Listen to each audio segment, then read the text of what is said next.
سلامونه د سبا نیوز ګرانو لیدونکو د نن ورځې تازه او مهمو خبرونو ته ښه راغلی.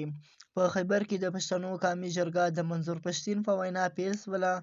دغې غونډې ته د پښتنو زرګونه استازي ورغلي دي. د غونډې په پیل کې د پښتون ژغورنې غورځنګ له لوري راټول شوي معلومات او د ورک شویو خلکو شمېرې پر لوی سکرین باندې وړاندې کېږي. ټاکل شوې ده وروسته په کیمپونو کې بحثونه پیلېږي.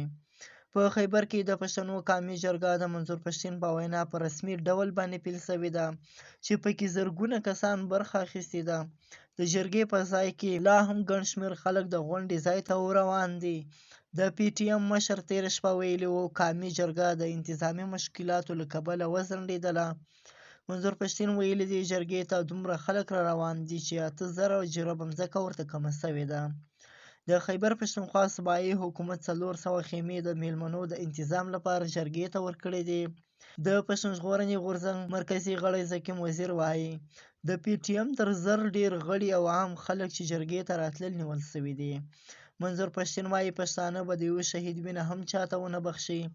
علي امین ګنډاپر ویلي دي جرګې چې هره پرېکړه وکړله دی به یې د خیبر پښتونخوا وزیر اعلی په توګه ملاتړ کوي. پي ټي ایم وایي تېرو څو ورځو کې شاوخوا 400 غړي او ملاتړي نیول شوي دي. په غونډه کې د هرې سیمې خلکو لپاره ځانګړی ځای په پام کې نیول شوی او په خیمو کې ناست دي. ویل کېږي سره له دې چې موسم یو څه ګرم دی خو بیا هم د ګډونوالو شمېر خورا ډېر دی. غونډې ته د سیاستوالو ترڅنګ میرمنې هم ورغلي دي. دا و د نن ورځې تازه او مهم خبرونه. سبا نیوز سبسکرایب کړئ او له نورو ملګرو سره هم شیر کړئ.